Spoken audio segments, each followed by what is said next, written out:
एक व्यक्ति गौतम बुद्ध के आश्रम में रहने के लिए आया। 2 दिन शांति में बिताने के बाद उसने बुद्ध से कहा, बुद्ध, मेरे मन में कुछ सवाल उठ रहे हैं, मैं यहाँ उन सवालों के जवाब पाने के लिए आया हूँ। बुद्ध मुस्कुराए और बोले, पूछो, क्या सवाल है? व्यक्ति ने कहा, बुद्ध, मैं अपनी जिंदगी से बिल्कुल खुश नहीं हूँ। दुख और परेशानियों ने मेरी जिंदगी को नर्क बना दिया है। मेरी किस्मत इतनी खराब क्यों है? बुद्ध ने शांत स्वर में पूछा, सबसे पहले तुम ये बताओ कि तुम्हारे दुख का कारण क्या है? कौन सी चीजें तुम्हें इतना परेशान कर रही हैं?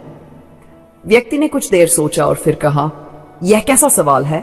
मैं आपसे जवाब मांग रहा हूं और आप मुझसे सवाल पूछ रहे हैं। बुद्ध ने मुस्कुराते हुए कहा, यदि तुम अपने दुख का कारण नहीं जानते तो मुझसे कैसे उम्मीद कर सकते हो कि मैं तुम्हारे दुख का कारण जानूं? व्यक्ति ने कहा, लेकिन लोग कहते हैं कि आप भगवान हैं, आप सब कुछ जानते हैं। बुद्ध बोले, यह तुम्हारी गलतफहमी है कि कोई और आकर तुम्हें तुम्हारी परेशानियों से निकाल देगा। यह कभी नहीं होगा। केवल तुम ही खुद को बचा सकते हो। मैं तुम्हें रास्ता दिखा सकता हूं, लेकिन चलना तुम्हें ही पड़ेगा। बुद्ध ने पूछा, क्या तुमने कभी फूल को ध्यान से देखा है?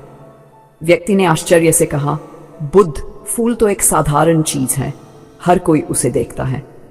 बुद्ध बोले, फूल सुबह कलयुग में खिलता है, दिन में पूरी तरह खिलता है और शाम तक मुरझा जाता है।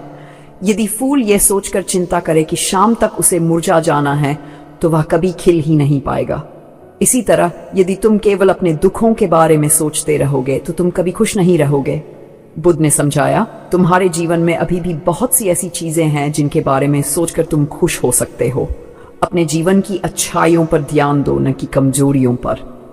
यदि तुम अपने मन को सही दिशा में लगाओगे तो धीरे धीरे तुम्हारी सभी समस्याएं समाप्त हो जाएंगी। फिर व्यक्ति ने पूछा, बुद्ध, क्या मेरी पूरी जिंदगी एक ही उपाय से सुधर सकती है? बुद्ध बोले, मान लो कि कोई ज्योतिषी तुमसे कहे कि तुम्हारी मृत्यु आज शाम निश्चित है, क्या तब भी तुम उन्हीं चीजों की चिंता करोगे जिनकी अभी कर रहे हो? व्यक्ति ने जवाब दिया, नहीं। बुद्ध बोले, जब हमें यह एहसास होता है कि जीवन अस्थायी है तो हमारी समस्याएं छोटी लगने लगती हैं। अपनी इच्छाओं और लगाव को छोड़कर अपने जीवन को सरल बनाओ, यही शांति और खुशी का मार्ग है।